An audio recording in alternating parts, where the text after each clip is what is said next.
Good evening to you all and welcome. Welcome indeed to this evening's presentation and discussion, which is designed for parents and educators so you can support neurodiverse students with specific learning difficulties at GCSE stages and onto the pathway of empowerment and further development.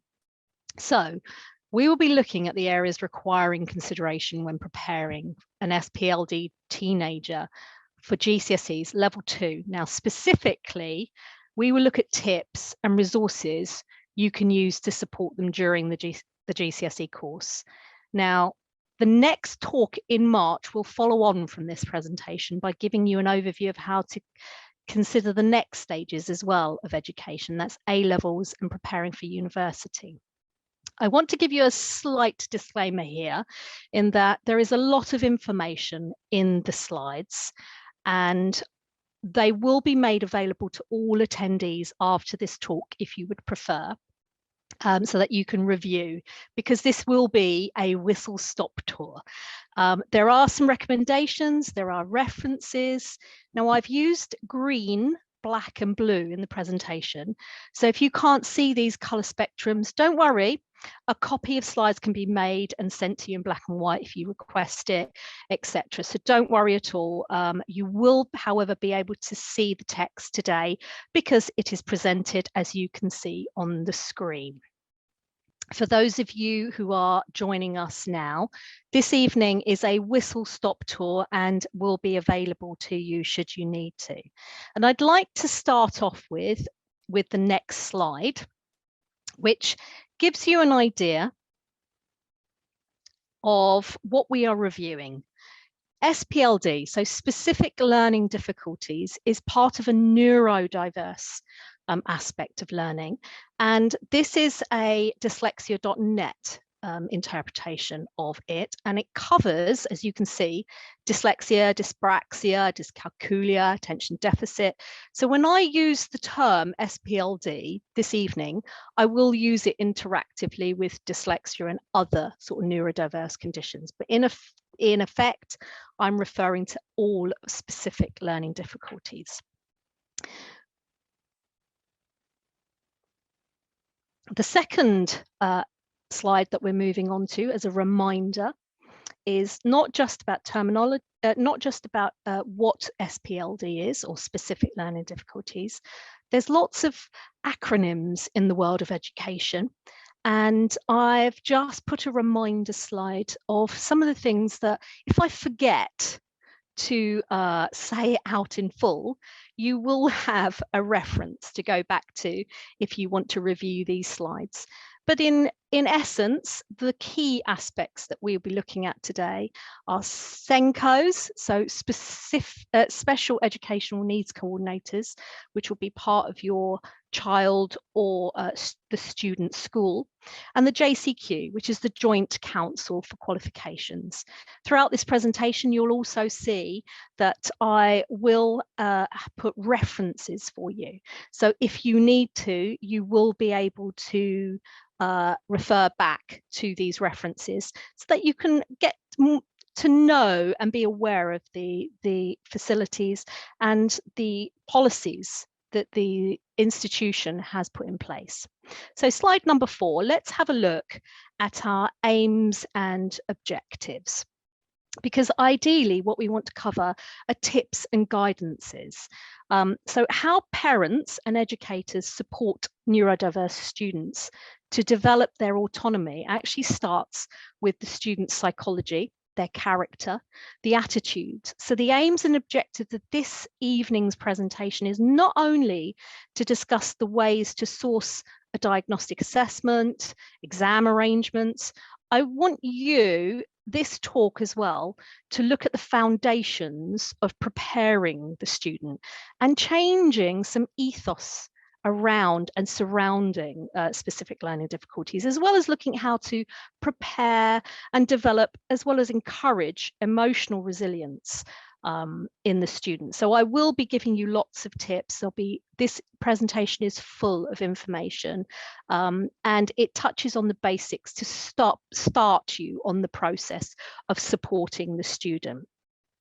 And we will look together at course support as well, how to develop autonomous skills. And that's the key: autonomy, independence within the SPLD students. So these neurodiverse young teens and will move into adults so that they'll be able to achieve their goals and their academic or vocational potential.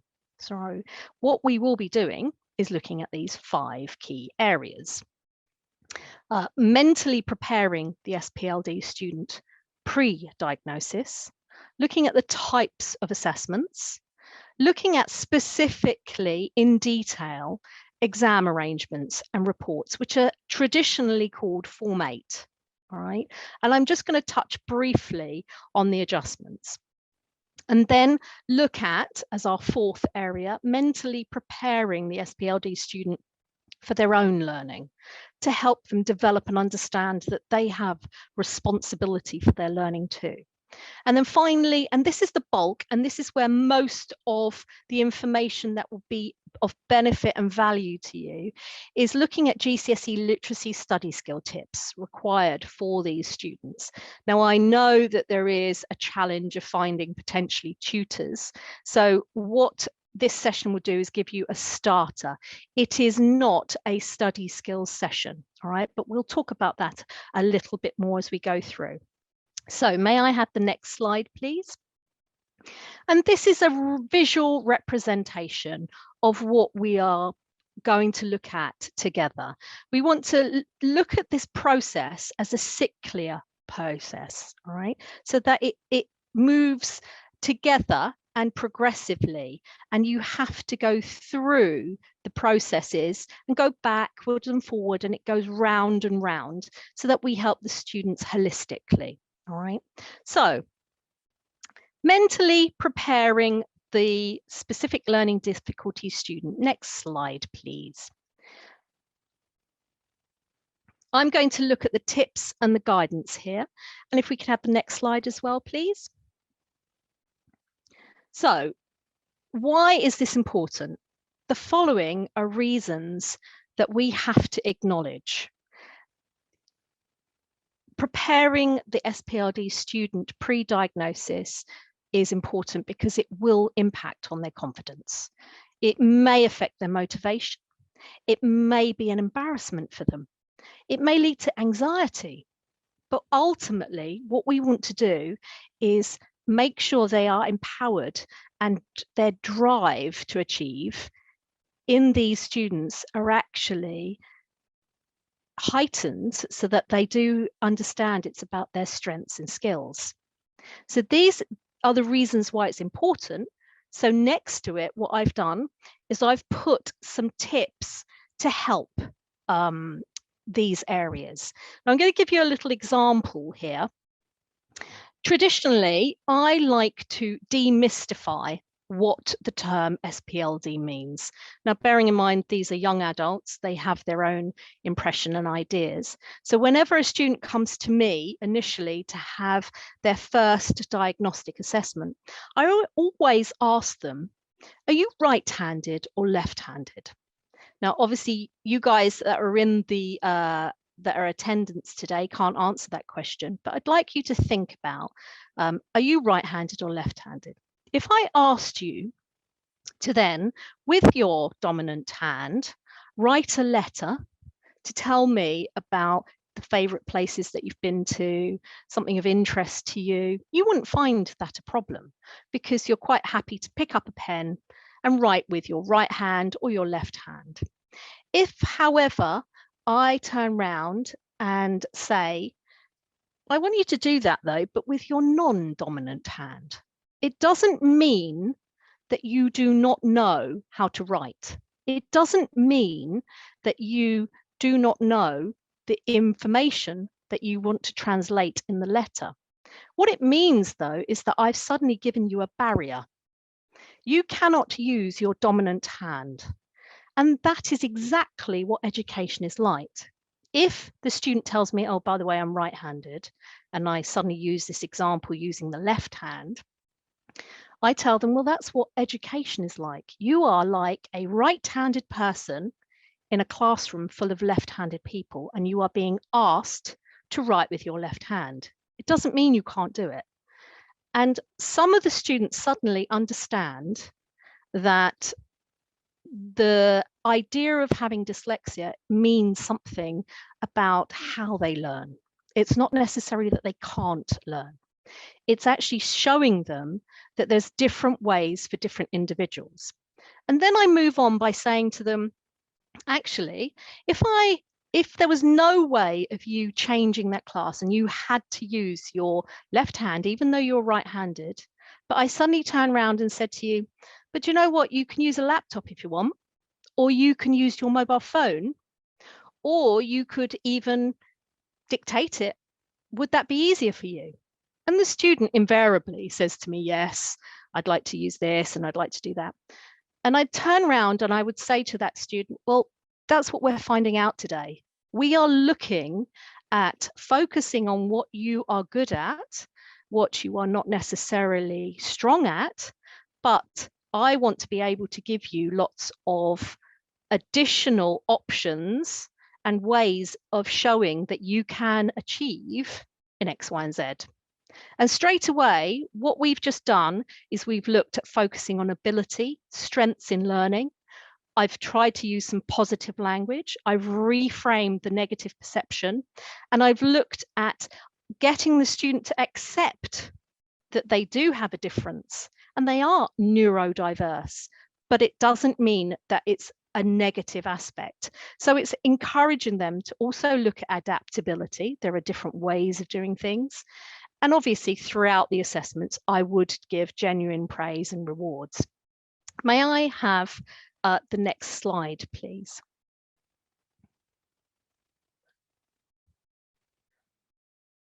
So as you can see,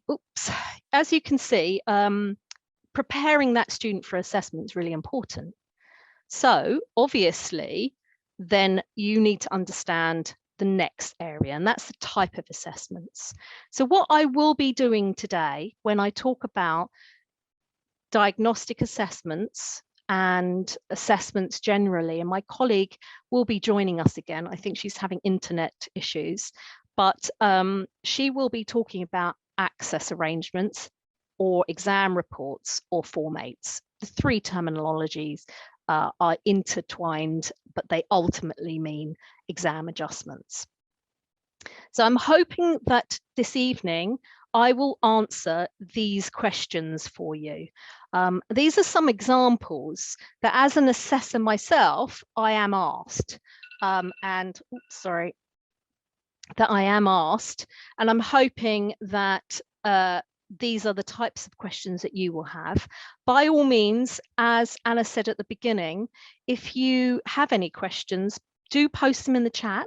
We will get opportunities at 2 stages during this presentation to go through the questions. All right, so I'm going to start moving through because we have a lot of information to go through, and I'm sure that you would want to get to the crux and the most important, and that is course adjustments and study skills information. So I'm going to whiz through the next few sections. So the next slide, please. Types of assessors and qualifications. Ultimately, there are 2 ways of achieving a diagnostic assessment, and that is through a psychologist or through a specialist teacher, and they must hold specific qualifications. This slide just gives you a reminder of that. I'm not going to dwell on that, but at least you know that when you come back to reviewing this information, all the key aspects of what you need to know are on this particular slide. Next slide, please. Okay, but what I do want to do is I do want to let you know about the facts between the 2, because that is another question that a lot of people tend to ask me, which is better. Now, I'm not pro or anti either type of assessor. That's your choice. But what I would recommend is investigating whether the assessor generates a report that is not just fit for purpose, but rather is professional and tailored to include ways forward that is very, very specific to that individual. And that's what's really important. But ultimately, the facts are here. There's differences in costs, there's differences in times to assess, there's a variety of tests that are used. We'll talk about what should be in a report later on, and I've put that in a slide so that later on you can review those. But ultimately, CPD, so continual professional development, is in question. It's about whether or not there's vigorous processes for renewal. Next slide, please. But ultimately, you can see that there are facts and differences, but nothing too major that would impact on the assessment that you will achieve. So what types of assessments are there, and what are the purposes for these assessments? In a nutshell, there are different reports for different reasons, and hopefully this will give you an overview of what you may have seen, what you've sourced or wish to source, but ultimately give you an understanding. So a screening test, which sometimes comes with a report, will provide a profile of strengths and weaknesses and will give an indication of, and here's the key, possible SPLD difficulties. Plus, it will add some study-related recommendations. This may be sufficient for GCSE students with no diagnosis to access school support, and we'll come back to that, but it is not a formal diagnosis. Now, Tina and I, we're seeing so many students who think they are dyslexic as they've had a 20-minute screener at a primary school or early in their secondary school. These screening tests are not valid diagnoses and will not be suitable for universities, grant funding at universities, or for educational healthcare plans purposes. So students do not need a formal diagnosis to receive support or exam arrangements from ages 12 to 16 years of age. This screener is evidence enough, but we'll talk about exam reports and diagnostic assessments a little bit later and further in detail about whether or not you should have one. The next aspect is diagnostic assessments are available for children from 7 to 16 years old and post 16. If a student has SPLD in the family, or they're showing significant delay in literacy, language, writing, or behavioural issues, it is recommended that a diagnostic assessment is undertaken. It's essential, though, that parents complete a questionnaire and that assessors need assessors send out a separate alternative questionnaire to the school to be completed as well. It's wise to discuss matters with the SENCO at the school first, and it's absolutely imperative that the school is involved in the diagnostic process. All right, so there is a little cautionary note too that SENCOs are actually responsible and who apply for access arrangements at GCSEs.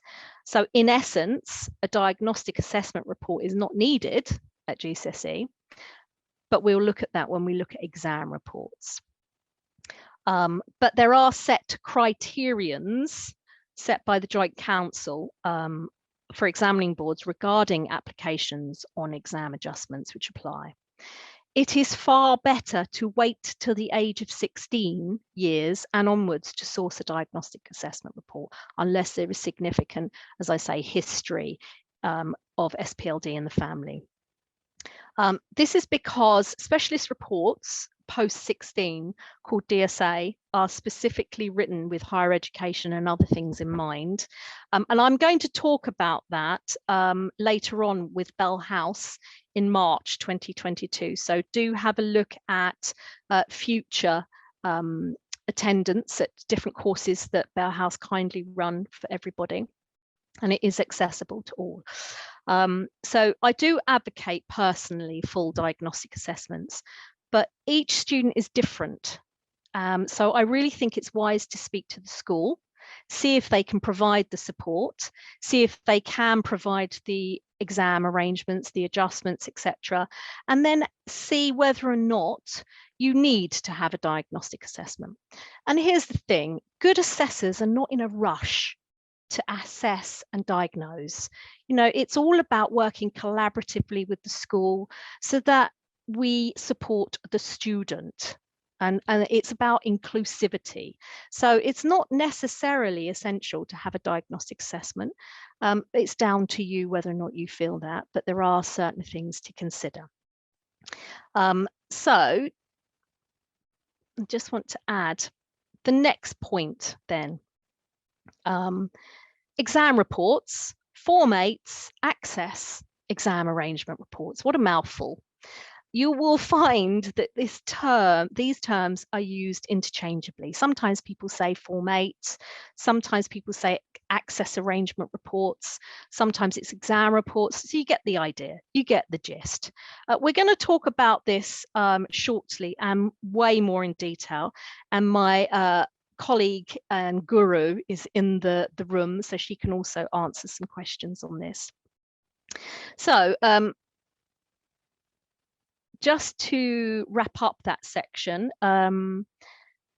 these reports, exam reports specifically, are written for GCSE and A-level exam adjustments. So we're talking about extra time in exams. So if your child or the student is struggling with handwriting or spelling or reading difficulties, these are the things that the schools will be considering and supporting the student with SPLD with.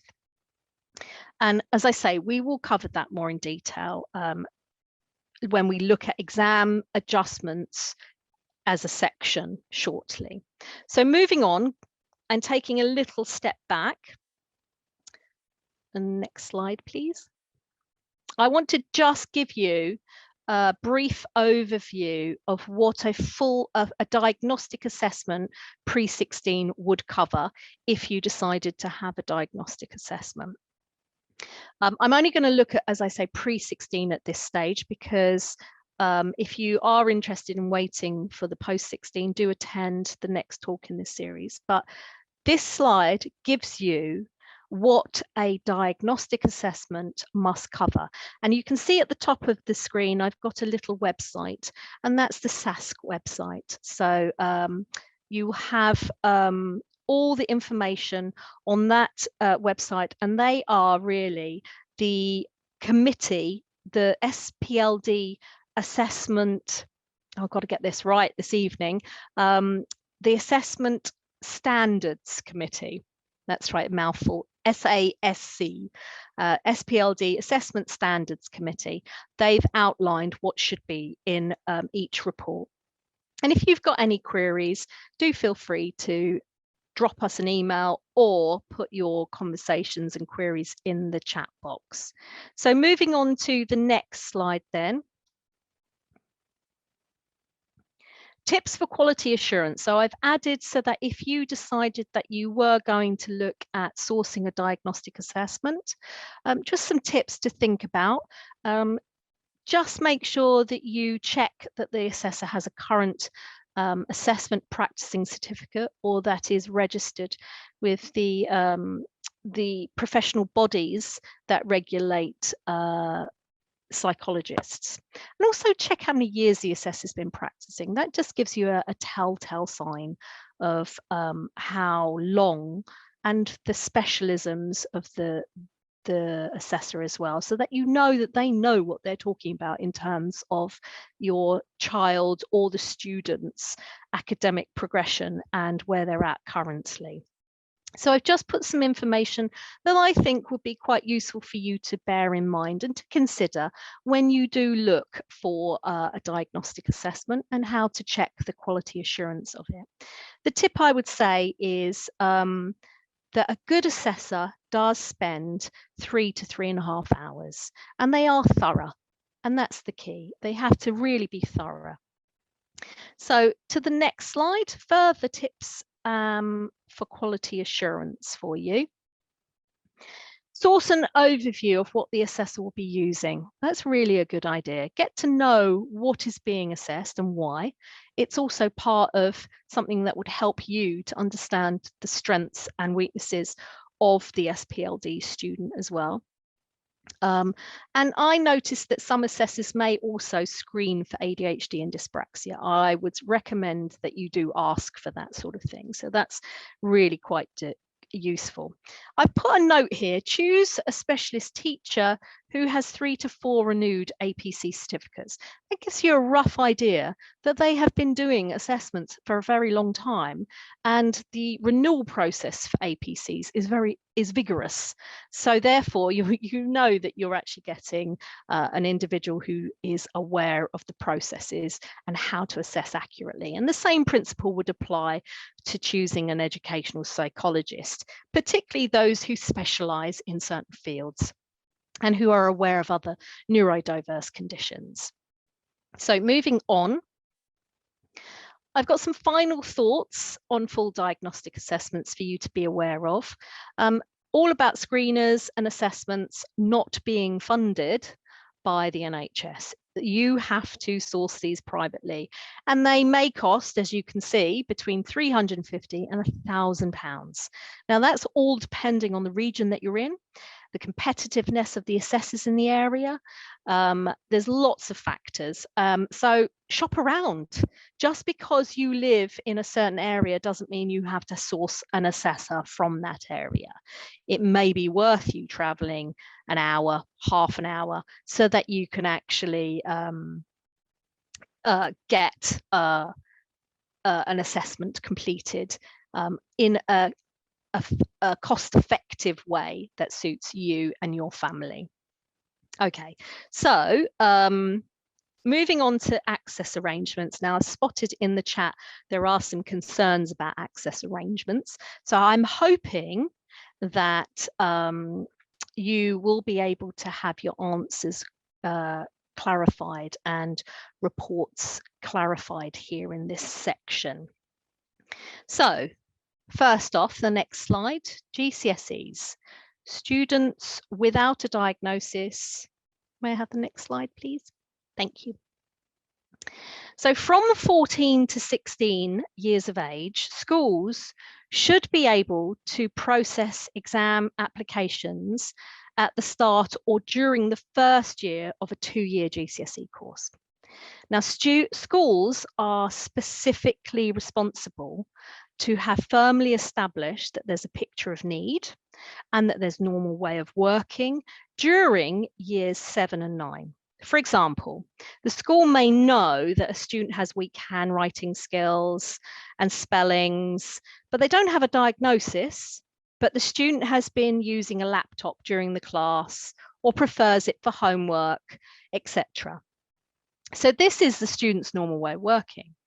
In essence, then, the school would recognize that the student has needs, but the student may not have a formal diagnosis for SPLD, but they may have a history of learning difficulties, which is visible. The school can write exam adjustments reports. They will be responsible for applying for exam adjustments because they write and they are the authors of the access arrangement reports or Form 8s. And they can be used for exam arrangements because the SENCO is the one that applies for access arrangements. So even without a diagnosis for SPLD at GCSE, a student can have access arrangements or exam adjustments. If the student doesn't have a diagnosis and you as parents or family members decide, or guardians decide to have a diagnostic assessment report at this sort of age bracket, it is absolutely imperative that you speak to the SENCO before you source a diagnostic assessment. Now, this is because, as I said, it's actually the SENCO who puts the adjustments in place, and it is the assessors that are elected and associated with the schools that will write diagnostic assessments for the schools if appropriate. But you don't actually need a diagnosis for GCSEs at this stage. And that's really important.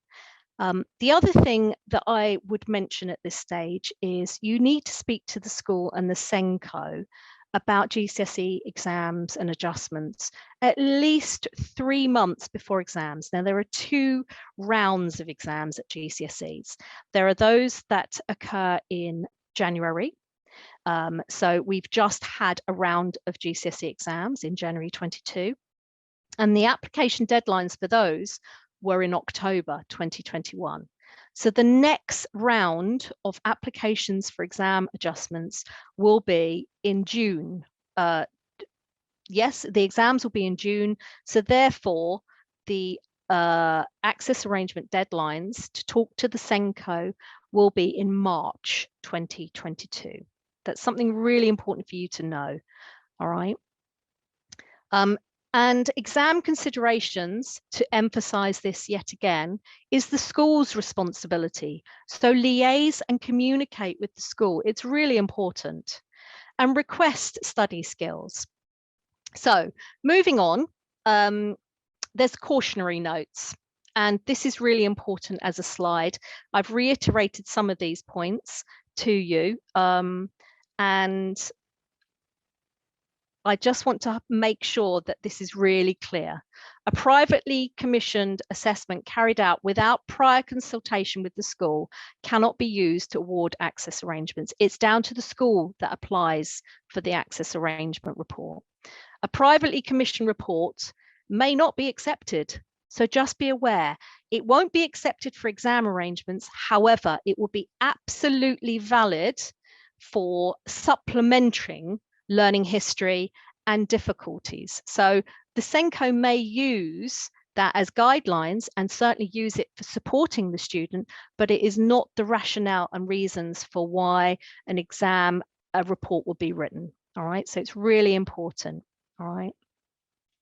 And make sure that if the assessor that you select privately does actually talk to the school, because it may be that the school are able to liaise with that assessor given certain criteria, which are not set by the assessor or set by the school. It is set by the Joint Council.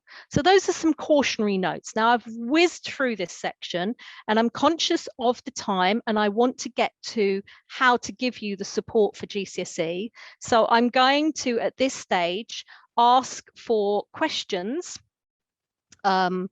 And just to let you know that also the JCQ guidelines reference is also going to be available for you. So if you would like to type in your chat into the chat box any questions that are related to assessments, or ask your questions now on exam adjustments and reports, please do. My colleague Tina Hunter is here and she will definitely answer those questions. If not, we will certainly have some time at the end of the session to answer those queries for you. Hey Angie, I can see quite a few questions in the chat that I'd like to respond to if that's okay. Go for it. Right, so first of all, here we go. So Fiona's asked a really good question. Can students sit GCSE English exam using a laptop? And absolutely they can use a laptop. What it tends to happen is we tend to do a comparison of, because they have to be able to type, but we do a comparison maybe of 10 minutes free writing and compare that to 10 minutes of typing, and then we can show that actually they're going to be better using a laptop. But I think Laurie might have made a little comment in there as well. Everything has to be a student's normal way of working. So most assessments for GCSEs will be carried out in year 9. And these will be in addition to any, so the assessments that take place in year 9 are in addition to any full diagnostic assessment you may or may not have. And there's not much assessing that needs doing either. It doesn't take very long, and the schools should have their own assessors to carry those tests out. And it's usually testing for extra time where they have to have 2 scores below average, or 1 below average, 1 low average, or even 3 very low average scores. You can usually find different ways of getting those. And also they'd need assessments if a student was to use a scribe. So actually, I think, Fiona, your question was, can someone type for them? If they can't type themselves and their handwriting is very poor or very slow, or their spelling is such that it makes it quite difficult for somebody else to read their writing or read what they were saying, then you can potentially ask for a scribe.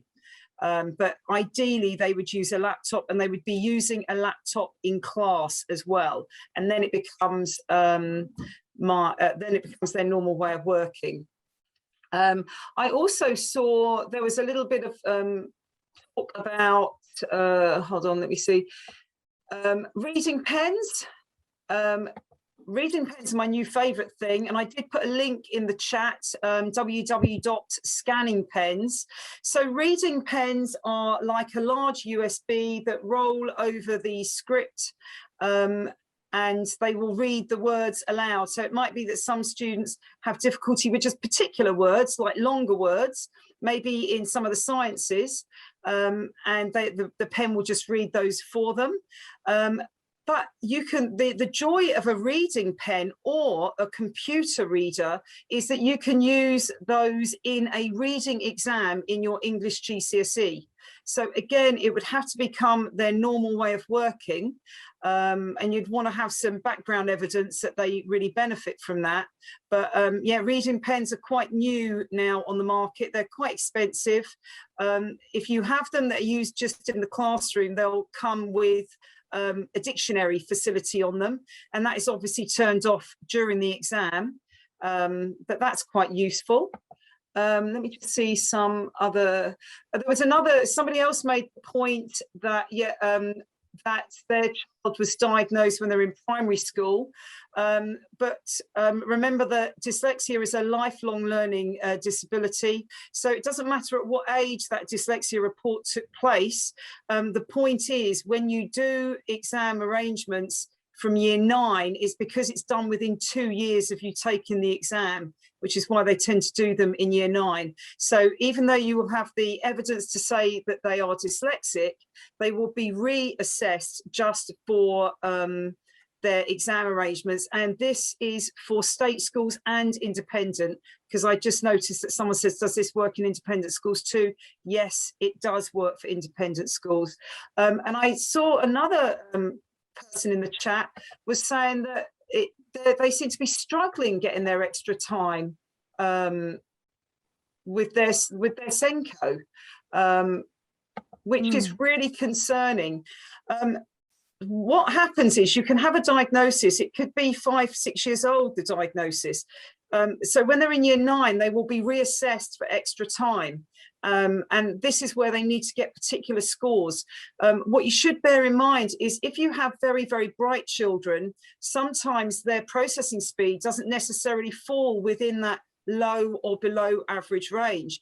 And there's a very small percentage of children who you can still get the extra time for. It's just that the school would then have to gather a lot more evidence to prove their need. And that's where, if you do have that diagnostic assessment in place, that's really strong evidence. But just because you don't necessarily meet the criteria, what will happen is then the exam inspectors will come in, and they'll give you they'll give the school a thorough looking at. Because it's quite unusual for someone to be given extra time when they don't fall in the low average or below average range. But it doesn't mean that they can't get it. It's just harder to get it. I'm just looking. Angie, did you see any other words? Oh, Tina's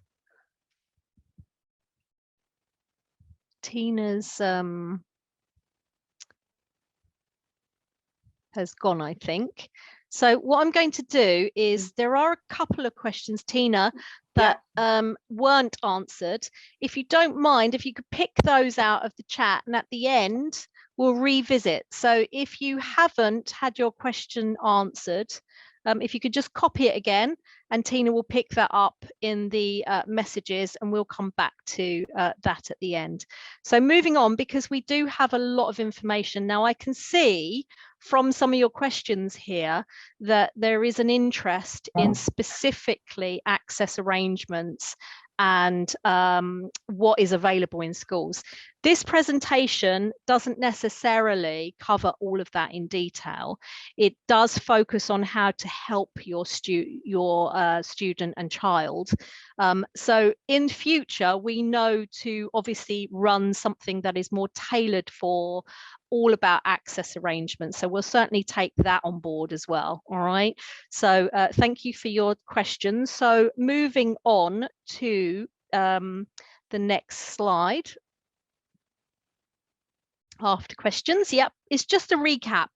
So we've looked at emotionally preparing the student about positive language.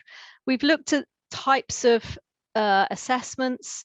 We've looked at exam reports very briefly, and ultimately that it's the responsibility of the school. And Tina will come back to that to reiterate those points at the end. And we've looked at sourcing the support for exams. All right. So what we now need to do is have a look at the next slide, and that is mentally preparing the SPLD student for their own learning. So I want to move away from exam arrangements, and I want to move away from diagnostic assessments, and I want to now refocus on the student themselves. These are young teens who are actually diagnosed or undiagnosed, as the case may be, but they have got some learning difficulties. So can I have the next slide, please? I'm here obviously because I'm quite passionate, so is Tina. We're very passionate individuals who believe in SPLD students having independence. Now, every student from the age of 7 to adults I've assessed, I can guarantee you that they have very, very good skills. And it's my mission to make sure that they focus on that. However, I work predominantly in the FE, so that's further education. So I see your children in effect once they've moved on from GCSE and higher education fields. And I'm seeing a growing trend and an increase of students with SPLD and other neurodiverse conditions as well, who actually don't accept responsibility for their learning and don't have the emotional resilience and intelligence to utilize the diagnosis or the difficulties that they've experienced through school. Therefore, this evening, what I want to do is look at preparing that student mentally. Now, I'm going to give you some pointers, and I may not necessarily go into information in detail. And as you can see, I'm giving you an overview. There's lots of information in these slides, and invariably you can have the presentations on request, and we will send them out to you. It's not a problem at all, and Bell House will make these things available to you in the future if necessary. So we want to support the students with strategies so that when they progress through education, their ethos is changed. It's really important that we look at that. And I wish to change the perceptions on how we, not just as educators, but as parents and students themselves, to view diagnosis, because how they see themselves now will actually affect their attitudes, their characters, their behaviors, and ultimately their long-term achievements later in life. So it's really important to start now at this foundation level. Now, my favorite category that I see of dyslexic students are the ones that say to me, and I find that really refreshing, I'm dyslexic and my report makes sense as to why I can't do A, B, and C. This diagnosis is not going to stop me though. I'm going to do anything I want, and I know every pathway in life will start with GCSE. These ones then ask, what do I need to do to help me to learn to troubleshoot? to improve on the areas that have been identified as weak. You'll be surprised how many students say that to me. I'm absolutely amazed because these ones are really refreshing, and that's the reason why I'm in this field. So they then, their attitudes are brilliant because they know straight away that they have to work hard. There's going to be bad days, they're going to be frustrating days, but they are aware of continually able to self-motivate themselves. They can learn from failure. They can accept support and achieve their goals, as they have got exceptional, they have exceptional skills and abilities. And hopefully later on, I'm going to show you how to utilize some of those things. But my point is, as an educator and parents, is pivotal that we influence their attitudes, characters, and their emotional intelligence. All right. So therefore, what I want to do is move on to the next slide, please.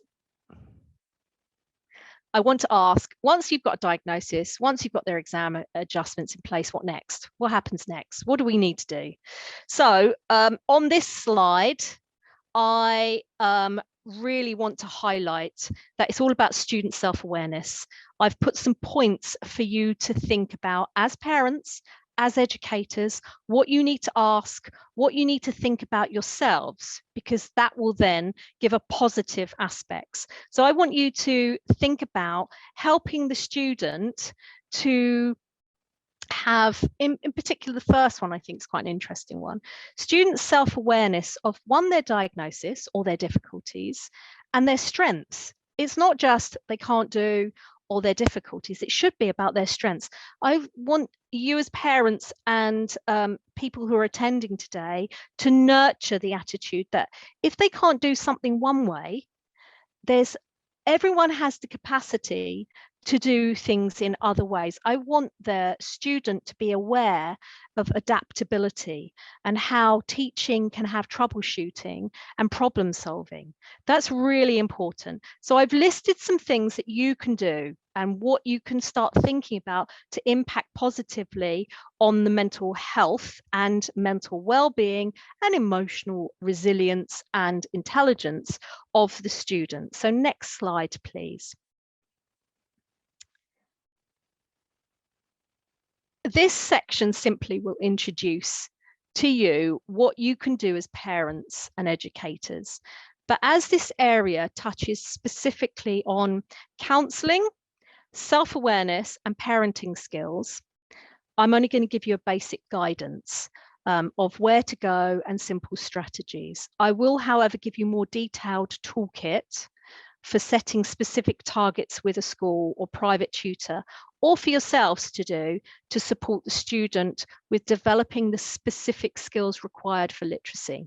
All right, so I'm just giving you an overview for these 5 areas today, and I'm going to give you some brief pointers, but ultimately I'd like to focus on the second aspect of this, and that is the skills related to literacy, because that's really important. If I may have the next slide, please. So the first of the 5 things that to look at to build and help the student mentally and emotionally is to work on the strengths to build empowerment. And I've got some examples here, and I've got things to show you of what you can do. So we always speak of weaknesses. In theory, the diagnostic assessments identify weaknesses, but they give the knowledge of the study areas that you need to work, that the student needs to work on. Application of students' own life interests, their hobbies, what they're really good at, their skills, all of that actually is a really good overview of how you could utilize those to link in with teaching. So I've done 2 examples here, and I want to go into a little bit more detail. So let's just say that a student loves Instagram or making TikTok pictorial images and videos. I have to be honest, I'm not computer savvy. My son's much older now, so he actually isn't a TikTok fan, but you get the idea. TikTok is a popular social media app, and it allows the youngster and teen, which is a craze at the moment, to watch and create short 15 sort of second videos on their phones. Every child has a phone. So they can use personalized feeds, they can hashtag things and link things to certain areas. They can create lots of quirky videos with lots of musical sound effects. Well, we know that the student in this example here, example 1, dislikes writing. Well, they certainly can use TikTok to either create a video to remind them, like a summary of what they're learning, or they can actually go onto YouTube and look at Shakespeare memes. They're very good, but I will give a cautionary note. I've noticed that young people's language today can be quite shocking and can leave a lot to be desired. So be aware that some content and language may be quite explicit. But you could ask the student to research or create their own TikTok video and posts regarding a Shakespeare aspect that they're looking at. I looked at a few on TikTok today as examples, and I saw a number of excellent examples related to Hamlet, related to Midsummer Night's Dream, to Romeo and Juliet, and also to, I believe I saw one on Othello, which was very good. But yeah, so do use the likes to try and help that student who doesn't like writing, but they can create an image. And the same principle with my example 2. Let's just say the student hates reading, but is great at drawing. They can certainly use comics or text to help. So in this instance, we can, if we move to the next slide, you've got a picture. Now I've put up Shakespeare.com, Comics.com. That is the website that this book particularly comes in. It's a brilliant resource. This one is extract from Romeo and Juliet.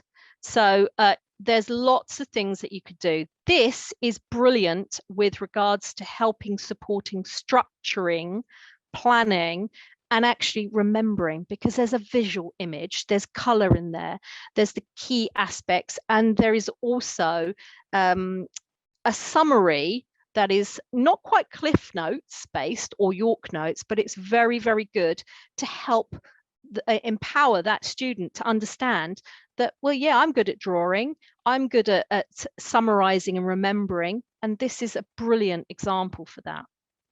The next slide shows you just the picture of the actual front of that book so that you've got an idea. So we've just had a look at preparing that student mentally to use some of their strengths, i.e. they like drawing and doing comics, or they like creating little video posts on their phone, or like memes and musics, to link in with a GCSE English language aspect. And I've just used Shakespeare as my exemplar here. All right. Next slide, please. The next is the importance of getting the student to visualize to improve their motivation. Now, as I say, these slides just give you little tips so that you get some ideas and you can generate your own, but I'm just giving you starters at the moment. So it is really important to try and get across to our GCSE student that they need to develop the skills to be their own little project manager. That's the only way I could sort of like describe this. We want them to visualize what they want to do, what the steps are that they need to do it. And that's a real skill. That's a life skill that we want to impart. Study skills, tools and techniques such as time management, can help. And I do touch upon that briefly. But again, I'm giving you just an overview so that you've got a starter of where to start and what to think about and how to adapt for the GCSE student. So going back to the points on this board here, you will know from looking at the screener or the diagnostic assessments what those areas are that you need to work on, and try and look at a 5 to 6 year plan, get them to visualize. And I really wanted to give you an example here to cement what I'm trying to talk about. I've been teaching for a number of years, and I started off with a particular student when he was just before the GCSE started. He was called Andrew, and Andrew was gifted at tennis, and he knew, however, that he didn't want to play tennis. He wanted to be a tennis coach. And we met when he was, I'd say, about 9 years old, and I took him all the way through to GCSEs. And we looked at setting visual goals throughout the GCSEs. And when he came to the end of GCSEs towards A-levels, his goals changed, and they will change. And he wanted then to do tennis coaching, but in Australia. So Andrew then changed his goals, his pathways, what he needed to do, but he definitely knew what he needed at GCSEs, because he was able to see that to get to Australia, he needed to get certain points for immigrations, he had to get a certain type of degree, he had to have certain qualifications to get into the degree. So it's now what I'm asking you to do is consider careers, and we'll touch on that a little bit more later on. This is about doing vision boards, mood boards, creating planners for where they want to see themselves, what they want to do. We talk about this for life skills when somebody wants to buy a new car. I know they're a little bit young at 14 to 16, but if they want something, they have to save up for it. They have to do maybe work to earn the money for it. And that's elements of teaching skills. We could do this with education and GCSEs. Where and what do we want from our GCSEs that will take us forward? It will keep them motivated. Next slide, please. The third area of preparing the SPLD student mentally is to look at emotional intelligence. Now, as the name suggests, emotional intelligence activities and exercise attempt to build and develop and actually maintain emotional intelligence. It's often called EI, and it teaches the student to handle situations effectively, to be able to communicate, identify, communicate their feelings, to others in particular as well. So this isn't just about students' well-being, it's about changing their attitude to anxiety and low confidence. And sometimes that is associated with SPLD. So what I've done here on this slide is I've told you some of the things to look for and certainly discuss with tutors at school, private tutors, counsellors, life coaches, career advisors, friends, family who are aware of these areas. This is something that you do need to think about. I'm giving you a starter of where you then have to go on to doing. I'm not a counsellor or a life coach, but these ideas can help. And if you move to the next slide, I've started by giving you some pointers, some activities, such as mindfulness courses. I found an article from a psychological society, which was really, really good for children in particular. There's some pointers on here about how you can develop emotional intelligence and resilience, talking about emotions, what you as parents can do, what educators can do, how we can normalize certain types of behaviors. We can have a look at how to socialize and help with certain types of behaviors in certain scenarios, and also look at helping them problem solve, and solve problems is the aim of everything. Try and encourage the fact that, and this is where positive language comes in, that we want to change that ethos, and it's not I can't do it, I'm going to do it a different way, and let me try and find an alternative way. So moving on and taking those thoughts a little bit further onto the next slide. Communication, verbalization, language, and positive affirmation. That's the 4th out of our 5 areas of helping support the student emotionally and mentally who has SPLD. Involve the students in the process of whatever you're doing. It's really important to communicate, help them access, get them to choose, for example, the types of tutor they want, get them to discuss with you, create a dialogue of what their intentions are to complete the course, what they would like to do, what they're going to do. Use praise. We always know about praise and reward as parents. The same principle applies here. So what I've done on this slide is I've given you some overviews on what you can do to encourage two-way.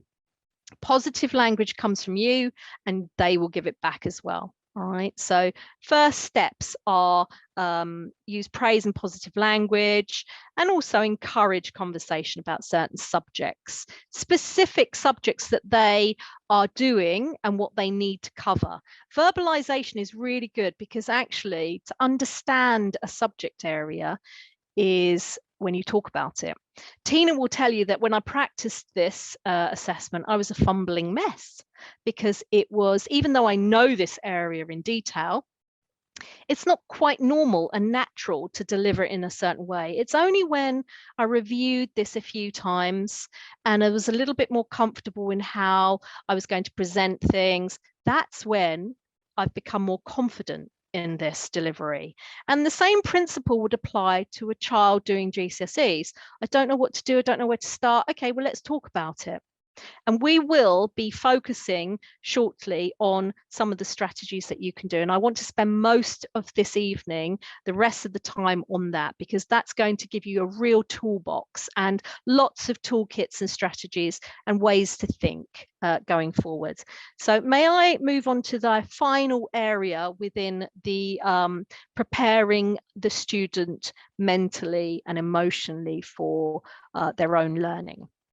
It's about actually finding out what the student loves and then discussing that and taking it to the school. Curiosity is about nurturing the desire, but trying to interlink it with learning. So students may have a real, your children may have certain interests in certain things. Try and link it to learning, link it to pathways, career pathways in particular. All right. And that goes back to what we were talking about with visualizing, helping them to visualize where they're going to be and what they want to do. And on this slide, I've put, again, some tips to consider, some thoughts for you to be proactive with, and how you can speak to individuals in education to try and support you and help you. And also them as well, the student themselves. All right. So work with the school to encourage the student to see their interest is the primary aspect of what's going on here. And I put some questions also to think about. What do parents want versus what the student wants? Are your ideas coexisting? All right, that's really important as well. Are you getting across what you as parents want for the GCSE student to that student? And does the student or your child verbalize the same interest? Are they on the same wavelength, the phrase goes? And I would say visit employment services for advice. You know, what do you want to do for a living? Jobs change. We know when we think back to when our kids were little, they want to be a train driver. Every single child wants to be a train driver that I knew back then.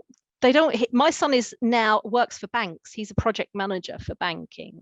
That's totally different from train driving. My point is it will change, but that's about adaptability, and that's changing what they need.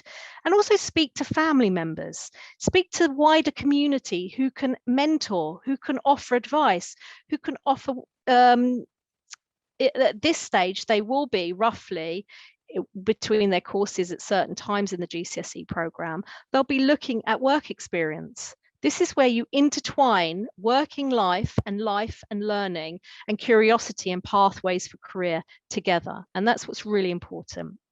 So the next slide, please. So we've covered how to prepare the student for diagnosis mentally, how to look at diagnostic assessment, what types of assessments there are, what exam arrangements are briefly, and how you can apply for them and talk to the schools. And we've also looked at mentally preparing the student for their own learning. It's this section that I think you might find of value because it focuses specifically on GCSEs. So the next slide, please. So I would always advocate finding a tutor, whether an SPLD a tutor who specialises, or a generic study skills tutor. However, there are some factors that you have to consider, and I do know that availability is definitely one of them. But what I have put on this slide are some things to consider, some words of advice in terms of checking things, and also some safety aspects and some directives of where to go to find tutors, some information on pointers. I've put only a couple of suggestions on every slide for you because I want to give you an idea that you can tailor it to the student yourself, whether you're an educator or a parent. It makes no difference. You'll be able to adapt what I'm saying. You'll get the gist of what I'm saying and apply it to your own child. But in this instance, I've put the Foundation Tutor Fair. Now, I know of this service because a good friend of mine has decided to apply. She's not teaching full-time anymore. She's quite happy to do part-time work, and she wants to work for this service, and they do specialise with special needs. So there are individuals out there who can help you that may not necessarily be associated with your standard PATOS, BDA, dyslexia actions, etc. You get the gist. They may not automatically be with the services. It's about you looking at the specific skills and looking at how that tutor is teaching, because most tutors nowadays use lots of multisensory methods as well, and they are really keen on looking at SPLD because they recognize neurodiversity comes in different forms. Next slide, please. But what I want to do is, whether you find a tutor or not, you need to know what to do, where to start, so that you can direct the students to resources and to develop skills required to be tested at GCSE, because that's the aim. You want to be able to have a toolkit. So what I've done on this slide here is I've given you some areas to consider and what to look at. All right, now there is fact sheets in the government websites about GCSEs. Don't just look at the ones for parents. Look at everything from employers. Have a look at what employers are looking at for GCSEs requirements. What do employers want to see? And know your students' curriculum. Source past papers. You can do that by basically going and finding out which academic board they'll be assessed with. Now, I've put some examples in a moment of some that I've just downloaded from the OCR website. And I'll go through those in a second.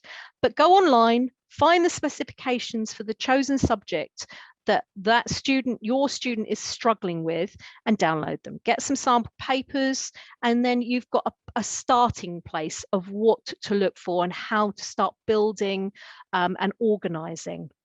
And the same sites will have lots of useful information. I spent about an hour looking at the OCR website the other night, and it was very interesting because they not only have, when I was teaching GCSEs years ago, they had just basic specs. Now the specifications are absolutely brilliant. So if you are lucky to have a student who's studying OCR, there's lots of information on there. But there are other academic boards that you can look at, all right? So do look at those. The next slide is an example of a specification that I found for GCSE biology. For 2021 and the academic year, and the guidelines that go with these were really detailed, as I say, and they really focused on specific areas and details and what is required to actually complete the course. The specifications, to give you an idea just on what is going to be taught, without the details was about 39 pages.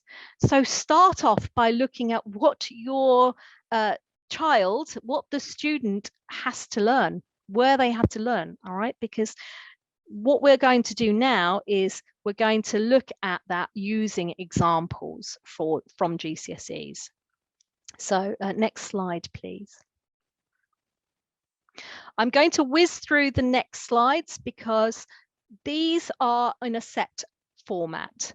I've given you setting specific targets, such as reading. I've looked at reading continued, I've looked at writing, I've looked at time management, I've looked at revision, science and maths, I've looked at key areas. You'll find that each of those slides will have an issue that is related to that area of literacy. In this slide, for example, speed of reading and accuracy is the difficulty. And then I've highlighted what it is that you need to improve on to improve the speed of reading and accuracy, and that is skimming and scanning techniques. And then I've given you interventions and strategies. So in the next few slides, we're going to be covering core literacy areas. We're going to take an example of a difficulty that would be highlighted in a diagnostic report. And then we're going to have a look at the study skill that needs to be improved to help that area. And then we're going to have a look at some interventions and strategies. So in this one, for example, improving on skimming and scanning, have a look at software. I've put some examples of Natural Reader there. Look at using free software. Did you know that you could activate Read Aloud and VoiceOver on the Mac free of charge? I use it all the time. I use it for proofreading. I'm terrible at missing my own errors. I miss suffixes, for example, so past tense, ed on the end of things, and I'm not dyslexic. So you can imagine that really supports me. Imagine how your student is going to find Read Aloud if you can activate it. If they're able to use the laptop, which we'll talk about shortly, for writing, they can read through their work. They can hear their errors. And we'll come on to that later on as well.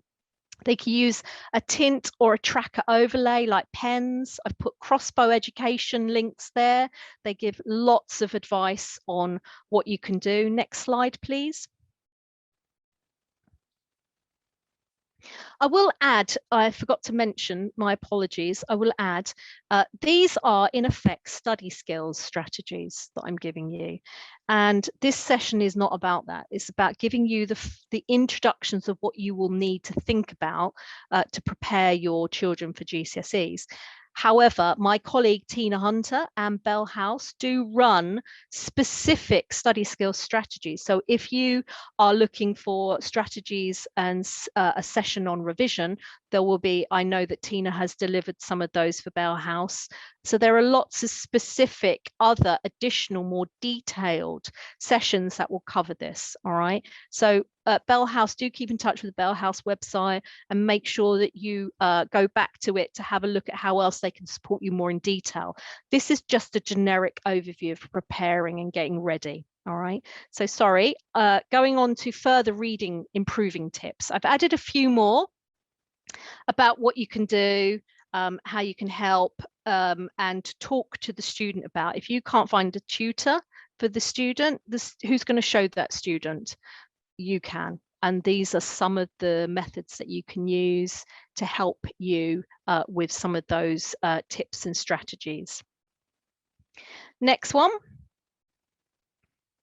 So again, I've put some more issues, and what I've done here actually, I took some of these, ironically, from the specifications. So for example, GCSE English language in particular will be looking at inference skills, and I've put down some of the points that I noticed are required from the specifications, such as interpreting and applying new knowledge to existing knowledge. So some of these things that you can see in the specifications, pick them out, and then you can look at interventions and strategies. Yes, they are online for anyone who asks. the specifications for all examinations are online. You can just Google them. But if you go back to the slides where I was I was asking you to look at which academic board. Once you know the academic board, you can go onto that academic board's website and look at specifications for the specific subjects. All right. So coming back to reading strategies, BBC Bite Size, it's absolutely brilliant still to supplement any areas that are still weak that your child needs support in. Audiobooks, look at libraries that do audio text as well. And you could talk about what has been read to effectively synthesize, and that means grasp the materials. And we talked about verbalization, getting students to talk about what they're learning.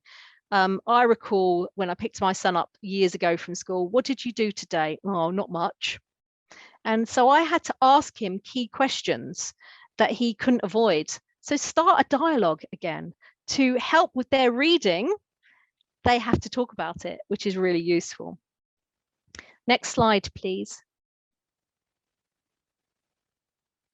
So with the next specific target of supporting GCSEs, do need to look at writing. So a lot of students actually have issues with where to start and planning.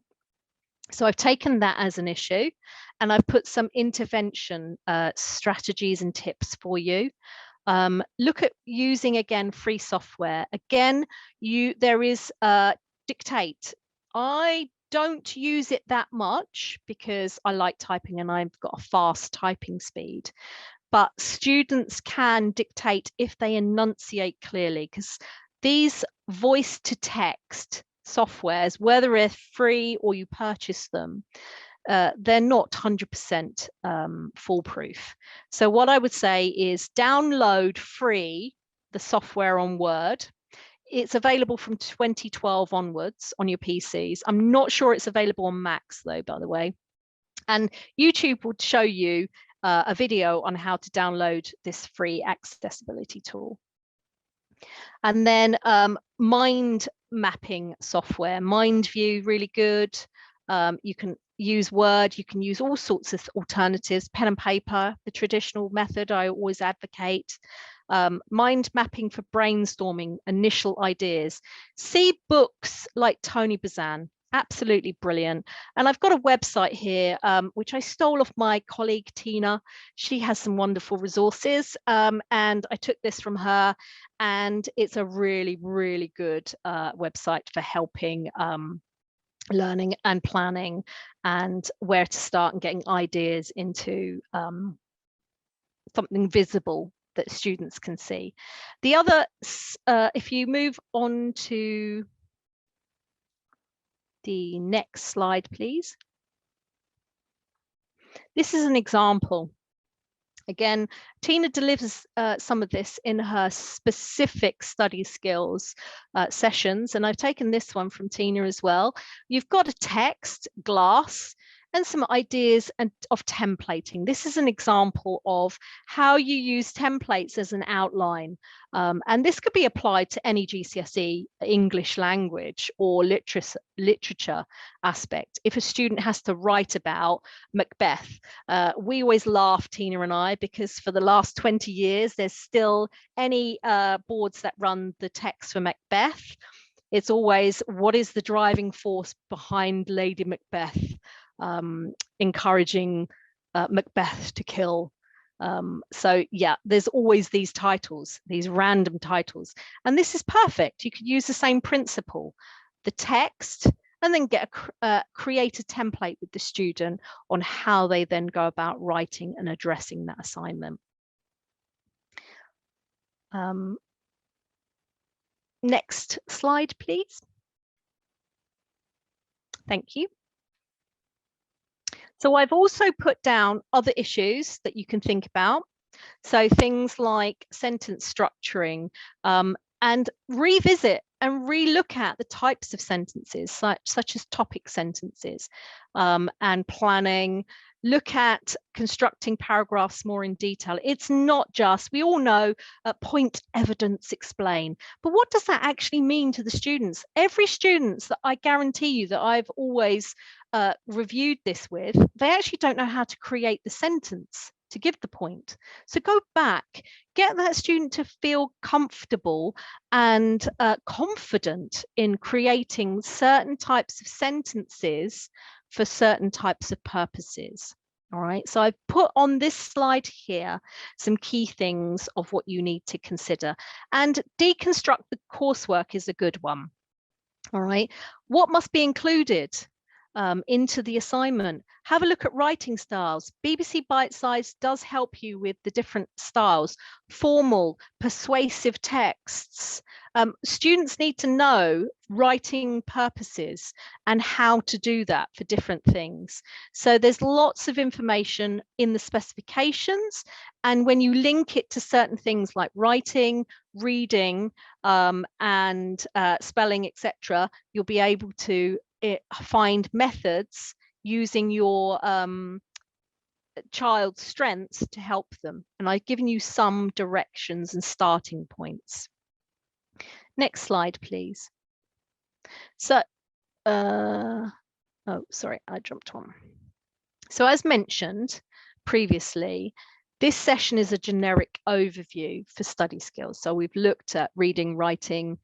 This one will look at time management. If you do want to look at these in specific details on how to use further strategies to help, do look at attending specific sessions on each of these areas. But this is, again, identifying specific targets like planning, including estimating times. Everyone says, oh, I'm going to read my book today, I'm going to read, but they don't chunk it, they don't break it down. I'm going to read 3 chapters today, and on each chapter I'm going to spend 15 minutes. No one does that. So it's really important to start using hourly views. So think of the Microsoft calendar and how it's broken down, and how you can then schedule every half-hour slots of what they're doing. GCSE students need to learn this principle. It's really important. So the next slide, please, revision.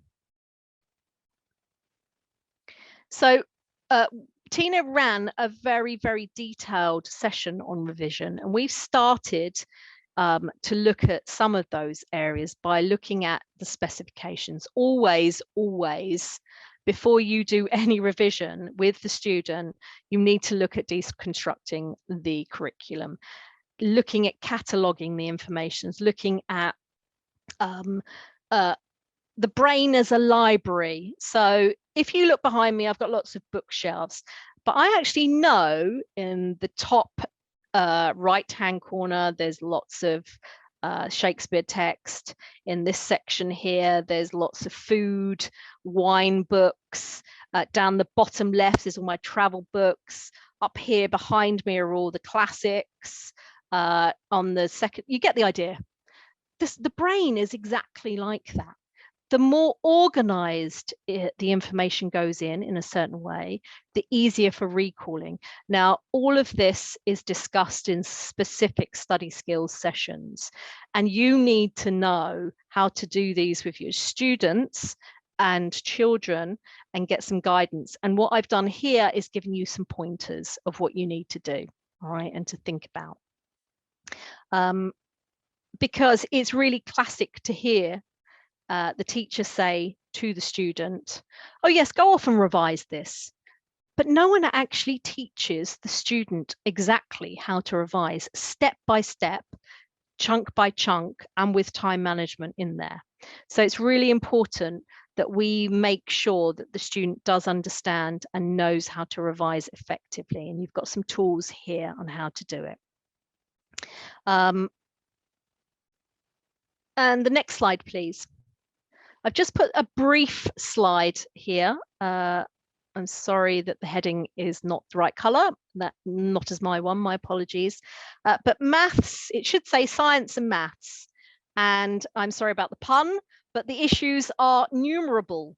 from fractions to adding up, subtractions, and I took these again from the OCR specifications on maths of what the types of things that year 7 needs to know. All right, so you've got some intervention pointers. Look at Steve Chin books. YouTube has some really great videos, so if your child is visually strong, use the YouTube's videos. There's a link there to a really good website that is absolutely brilliant on resources for GCSEs as well. So next slide, please. Oops, something's happened. Oops, you've missed a slide. May I ask you to go back? Forward. Thank you. Oh, no. Thank you. So in summary, and I apologize for the timing today, but as you can see, this was a brief overview of what you need to do. And this is exactly like studying. You need to prepare the GCSE student, you need an overview first. So we've looked at what emotionally preparing the student involves, sourcing a diagnosis, getting exam arrangements, indeed in a brief overview, supporting them emotionally and to help with their own motivation, and then some tips on some study skills. So you've got a brief overview of what to expect of how to prepare the student for GCSEs. Next slide. Taking questions now. So this is where my colleague is going to come in. And if you have any questions for us, hopefully we'll be able to answer them. If you have to leave, my apologies for the timing today. I do yak on a little bit. And I would like the next slide up, if possible, whilst we answer questions.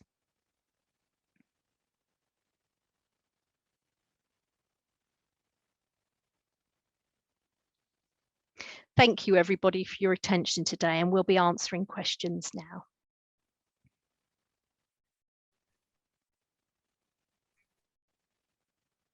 Hi, Angie. Thank you so much. That was brilliant. What a great talk that was. So much information to take in. It's fantastic. And we've had lots and lots of people asking to see the slides and get hold of the recording. So just to let everybody know that we'll be sharing that with you in the next day or two. It'll be emailed to you.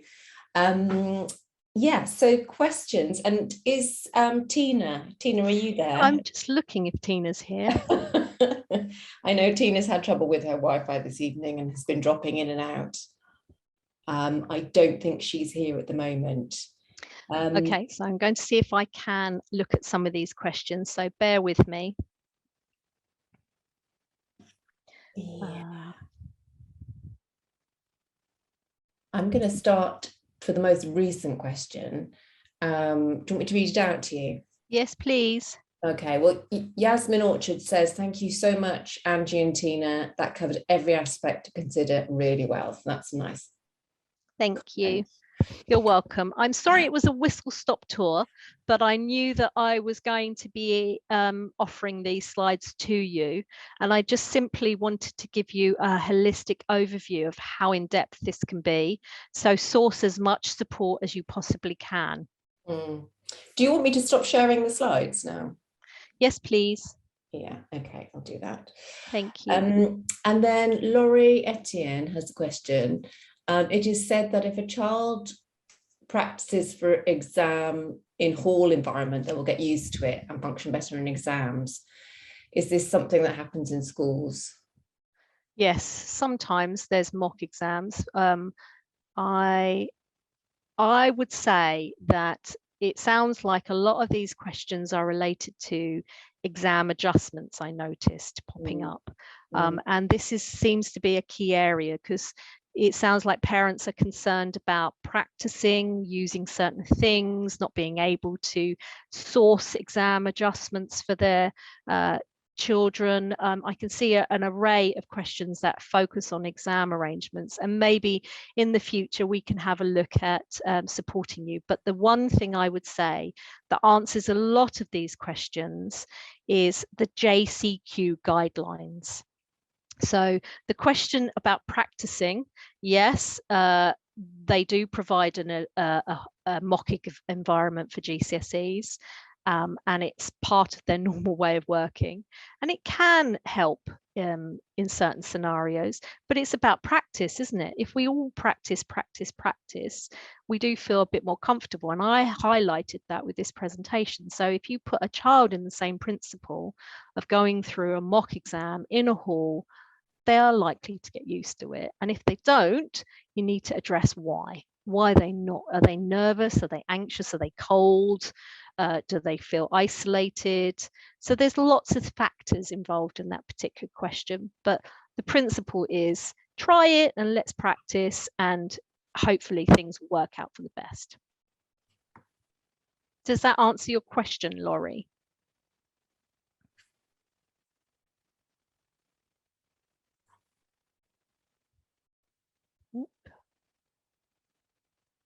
Have I frozen? No, you've not frozen. You're there. I guess Laurie's got to, yes, she says yes, thank you. You're welcome. I'm really sorry, I can't see I think my screen sometimes freezes periodically. So can someone read me another question? Yeah, I'm just looking through. Oops, my screen has frozen. Yeah, okay. People are asking how can they register for the study skills session on Thursday? And I've looked online, I can't seem to find the session on upcoming events to register. You just need to go into the main event. Well, there's two ways you can look at it. One is the sort of main events on the Bell House main menu, and the other one is going into the dyslexia section and then clicking on the events in there. And I think sometimes the events, some dyslexic events don't appear on the main one. So check out both. And then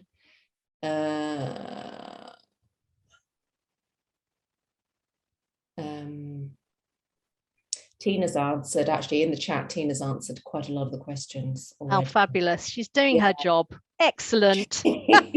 Working hard in the background. She's a good girl. Thank you, Tina. Hopefully Tina will get through anybody's questions. My apologies if it takes a little time. We've got internet issues. I think my screen sometimes is freezing. Yeah. No, I think she's answered all those questions, actually. If anyone has any questions that haven't been answered, could you just repaste them for Angie? Yes, please. That would be useful, and they'll be at the top of the chat. But in the meantime, whilst people are doing that, I just wanted to give you a reminder to join the mailing list at the Bell House website, which is bellhouse.co.uk. And you're more than welcome to support us either by volunteering or by donating on the website. And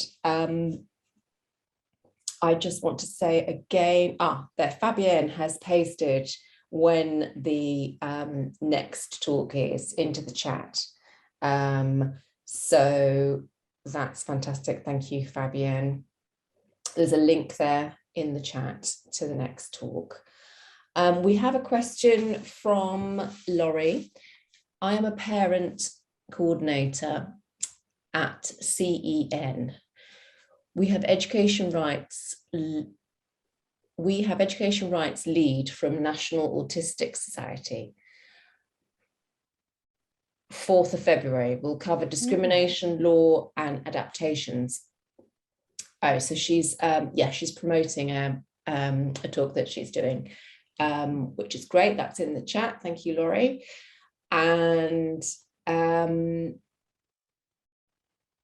then Michaela says, is it correct? Is this correct? The reassessment in Year 9 is done by the school or requested by the SENCO. Is that correct? want me to say that again? Sorry, say that again. Yeah, so the I question... think Tina will answer that one. She loves these questions. Did she? Yes, she's answered it already. There you go. She's the guru. Tina, you're my guru. Thank goodness for Tina.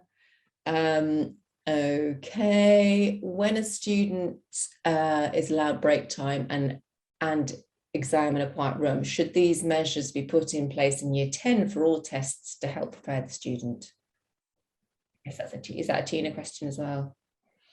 I'm going to see if she's answered that one, but that's going into A-levels. There she is. There she is. As much as possible, all arrangements will reflect their normal way of working and ideally be in place in year 10.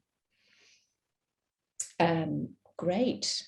Okay. Well, it is 8:10 and I'm just wondering if anyone has any last questions. Otherwise, it just remains for me to say thank you so much, Angie. That was really fantastic and so useful and so practical. I just can't thank you enough. That's been very, very useful for everybody. And I'd like to wish everyone a nice rest of the evening, and we'll see you all soon. Thank you, Angie. Thank you for your time, everybody, and all the best. Bye. Bye-bye.